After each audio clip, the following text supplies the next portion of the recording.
It was terrifying. The steering was off. I would have to grip the steering wheel so tight when I drove it because I didn't know what it was going to do.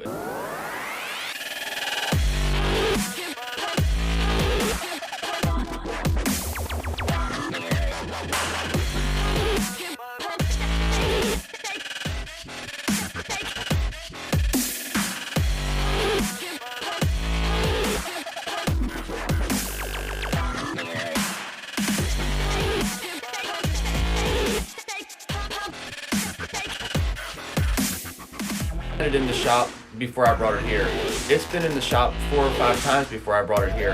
Welcome today at Chaos Fab Shop. We have a customer here who brought his vehicle in, was having many concerns. Fortunately, spent a lot of money on a whole lot of stuff that needed to be fixed. So we're actually doing a full upgrade on this customer. From a short arm to a long arm kit. If you look underneath, we've got our full Teraflex Alpine IR kit.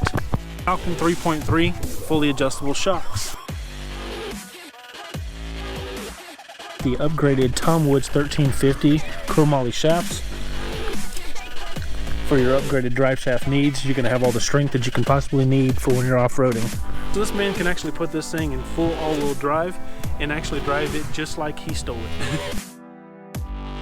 What exactly is it that we did for you to try to troubleshoot those issues? Test driving it and then finding out the problems and then just realizing the geometry was completely wrong. That the place I had it before, put the wrong bracket on, it was just in the wrong location, and it was just all wrong before. Yeah. It was just all wrong.